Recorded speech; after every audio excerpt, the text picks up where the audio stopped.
What's up fam, we are back with the 21st patch of the year. We've got quite a long list but composed of mostly short and simple updates. Let's get right into it. Azir is getting buffed on his health regen and base AD. Gangplank's mana regen and E-skills cooldown will be buffed. Kill's W mana cost will be decreased, and Malphite's base HP will be slightly buffed. Talon's W1 damage will increase, and Xayah's bonus damage effect on her W will increase by 5%. Elise's base armor and growth armor will reduce. Galio's base mana will decrease. Gwen's passive and Karthus' ult are both getting their AP ratios nerfed. Senna is receiving nerfs to both her base armor and growth armor. Tariq's bonus armor on his W will decrease. Viego's growth armor will decrease. And Volibear's E-skill cooldown will increase.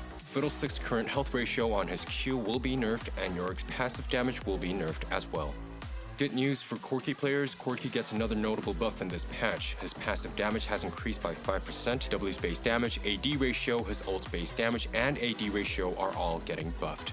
Qiyana's HP regen gets buffed and her W's AD ratio will slightly increase. Severe's base AD has increased by 2 and her Q's base damage has increased. However, it now scales with bonus AD instead of total AD, which is a buff to early to mid game phase. Yone's max HP ratio damage on his W will be reduced. Well deserved, but is it really enough?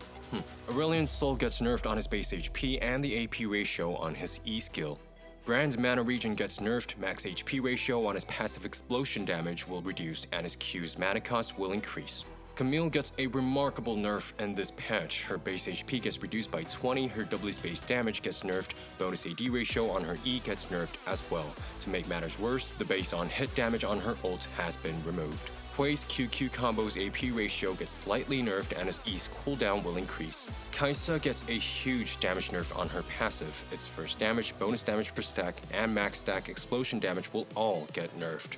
Kassadin's Q and E's AP ratios get nerfed. The father just couldn't let his daughter get demoted alone. Nasus' lifesteal from his passive and the base damage on his Q will be nerfed. Neela's EQ combo is now an instant cast skill, and the attack lockout duration when casting her ult has been slightly reduced. Additionally, there was a bug in her Q skill and has been fixed in this patch.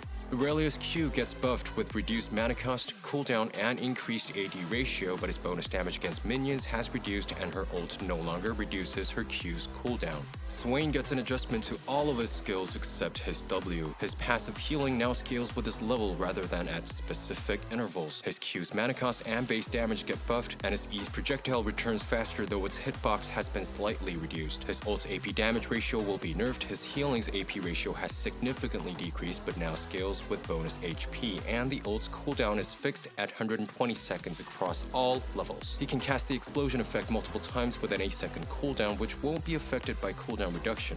Its base damage has increased, but the AP ratio gets nerfed by 10%, and the slow rage will be buffed. 4 system changes. Now kill bounties are based on gold earned by kill and assists instead of kill and death streaks. Gold earned from minion and monsters directly contributes to bounties instead of the average farm of the enemy champions. 4 item changes. Sorcerer's Shoes magic penetration will be nerfed by 3, and Blade of the Ruined King's current HP ratio on its on-hit damage gets reduced. For Rune's lethal tempo's attack speed per stack gets buffed but only applies to melee champions. That is all I have for you today, and I'll see you guys in the next patch.